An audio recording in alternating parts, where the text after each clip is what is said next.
Hello and welcome back to our study of Peninei Halacha, the teachings of Eliezer Melamed Shlita. We are here, Sof Shavua, Erev Shabbos Kodesh, Parashas Noach, into the real year, Rosh Chodesh, Mar Cheshvan, wishing everybody a good winter.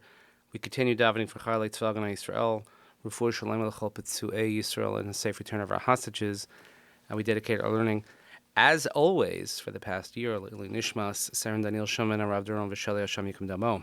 Also a special dedication this morning. One of our dedicated listeners, I can't say there's a whole lot of them, but of the ones that we have, he's very dedicated. Binyamin Ben Shlomo, celebrating a birthday today. Those in our sphere know exactly who I'm talking about, Binyamin Ben Shlomo. He's the one that makes everything go round in our shul and in our orbit. So Binyamin, know how much you're appreciated, and I hope you enjoy your special day on Rosh Chodesh, Erev Shabbos, and let's get to it. Dvarim ha'asurim lifnei mincha. Kedei shelo yishkach adam lehispal mincha. So in order that a person shouldn't forget to daven mincha, because as we've mentioned, it's the easiest to forget because you get busy in the middle of your day. Tiknu chachamim shemechatzos hayom ve'elach tzarich kol adam lehizar shelo lahaskel b'pi'ila she'alul lahasechas data ad shishkach lishpalel. So Chazal instituted that from midday, halachic midday, and onwards, a person has to be careful not to start certain things that could possibly distract you from the responsibility to daven mincha. Lefichach, lo yascha ba'avoda shekosher l'hafsika be'emtza. You shouldn't begin a task that is difficult to stop in the middle. V'siyuma alula l'imshech ad achar sof zman hatfila. And if you can't stop, we're worried that it'll continue till after the time to daven mincha, and then you'll miss out on mincha. V'chein lo yascha ba'avoda sheishlocho sheyitztavar ba'takala she'tekuna yivshach ad achar zman hatfila. And also, we shouldn't start a task. We're worried that involved in this task, it's going to cause something that will break or something that you have to fix. And by getting involved in the repair, it's going to also prevent you from davening mincha on the correct time. You shouldn't go for any sort of purchases that will last till after the time of mincha. A person shouldn't go into the bath, into the pool. Again, when it's time to daven, and you're worried that if you go in and the time you're done with your swim, with your schwitz, whatever it might be, that you'll miss the time of mincha.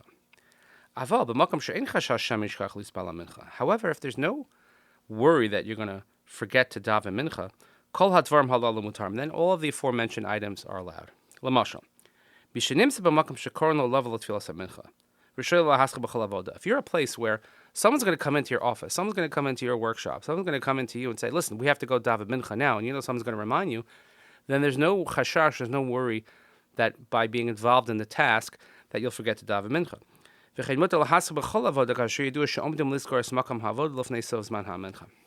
And also, if let's say you know that your office is going to close, let's say it's the summertime, and mincha is much later, and your office is closing at 5, at 6, at 7, so you know that no matter what you start, that you can't possibly miss mincha, the time of mincha at least, because your office is going to close before them. And certainly you can be involved in purchases where you know that there's going to be an announcement that people are going to come daven mincha,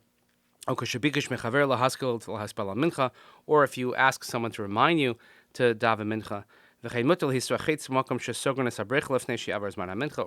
going to go into the schwitz or into the pool and you know that it's going to close before the zman.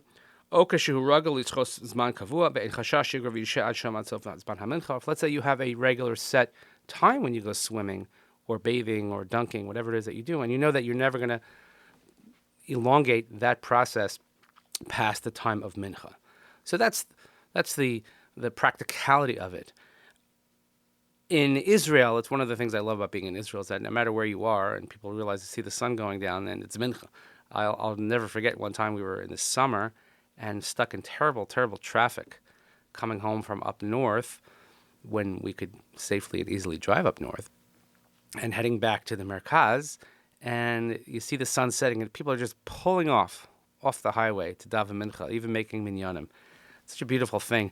And where you are, if you're in the supermarket and you go in the supermarket, there's a little Beit Knesset there. If you're in town, and I remember in Mea She'arim in Geula, there used to be a little shul behind the lotto stand. We used to always go there and daven mincha, things like that. So we have that benefit, but when you're here in Galus and Chutz La'aretz, it's not so easy. So these halachas, I think, a little bit more applicable because it's easier for us to forget to daven mincha. The Rav continues, Avar v'hischal be'echa min hadvarim ha'alulim mashach zman rav, let's say you got involved in one of these activities which you should not have gotten involved in, and if according to your estimation, you think that you're going to finish before his mincha, since you already started the task, we don't bother you to stop in the middle, but you could daven after you finish what it is that you're doing. But if you see that the task is going to go past the zman, then you have to stop right away and you have to daven.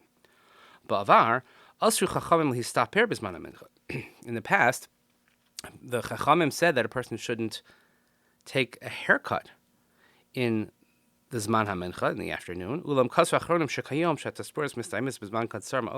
Nowadays, when it's, as you would say, chick-chock, you go in and out from the barber, and it doesn't take a very long time. We're not worried that there's going to be a problem with the barber, the scissors, that they have to fix something. It's going to take a long time. Because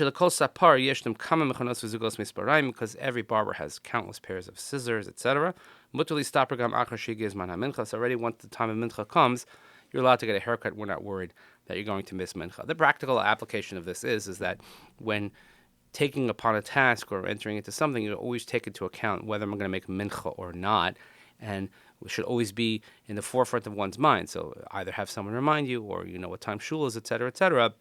Then we don't come to chas v'shalom miss on davening mincha. But in any event, we wish everybody a peaceful and restful Shabbos. Please continue davening for Chalei Tzvah Gnei Yisrael, for Shalom B'chol B'tzvei, so safe return of our hostages.